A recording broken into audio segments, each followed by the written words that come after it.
Hello, YouTube, and welcome to New Obsidian Duel Academy. I am your host, Lady Syriza. As always, I am happy that you have decided to join us in this lovely evening with an unusual video for this channel. We're actually going to have a discussion with what the title has suggested.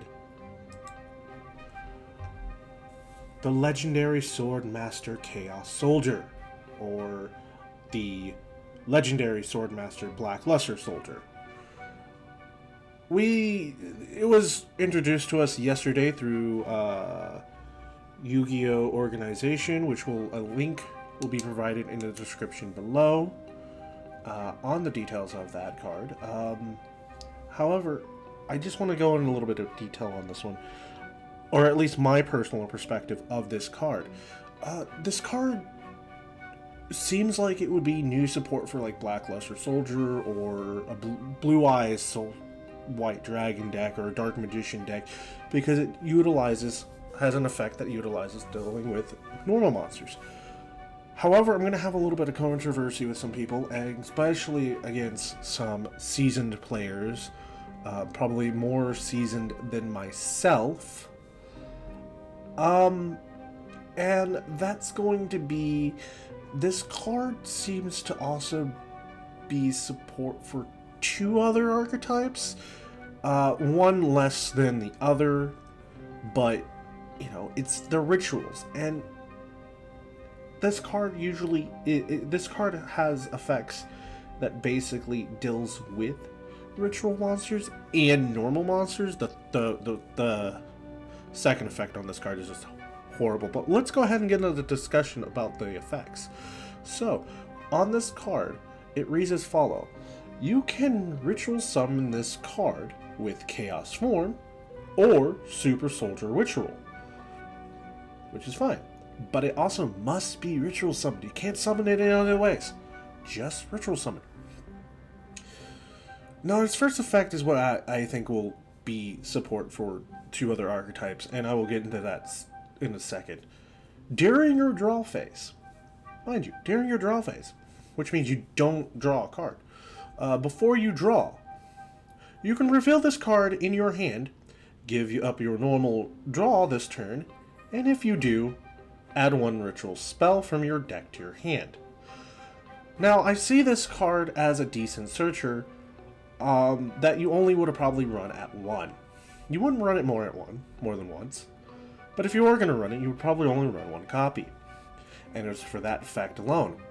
And the two archetypes that comes to mind when I hear this is Magic-y, which also has normal monsters, it helps, and Drytron, which Drytron doesn't really need, but it's an added assistance. The second effect that I don't think anyone's ever going to use, it's probably the most useless effect there is, while also remaining useful. So it's a good but bad scenario. Your opponent cannot activate cards or effects during your battle phase, so it has some battle protection, which isn't really necessary in our modern format. So that's kind of why I feel like it's bad. But it's also good because there are still decks that utilize the battle phase, if they were meta, but they're not. They're more rogue or just casual card decks.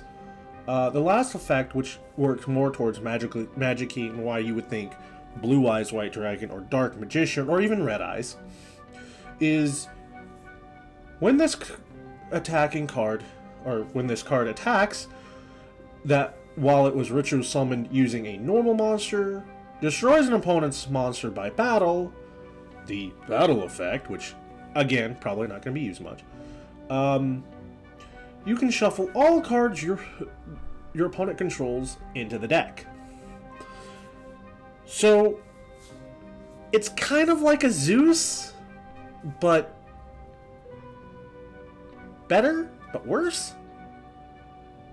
It's a bit complicated because it requires you to have a normal monster in your deck in order for it to work, and it has to be ritual summoned for that effect to work through a normal monster.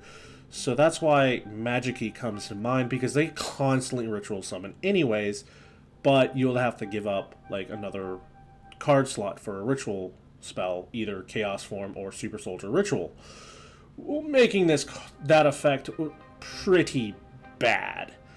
And that's why in my personal perspective, based off of this, I don't know, there might be someone out there more intelligent, more better than me.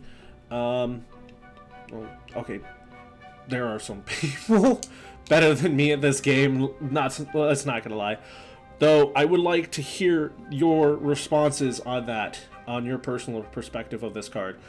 Is this card good? Is this card bad? Tell me in the description below, and let me know that I am full of crap. But yes, I only think this card is only good with the first effect. That is it. And I think that it can actually help extend with Drytrons or Magic-y because of the ritual thing, and why you can run it at 1 and still be okay. We may see this card in some competitive ritual decks because of that first effect. The second and third one, not so great. The other ones, the first one, yeah. So, overall discussion, should you run this card? Only if you're running a ritual deck that needs a ritual spell card. Other than that, probably not. That is like the harsh truth that I have for this.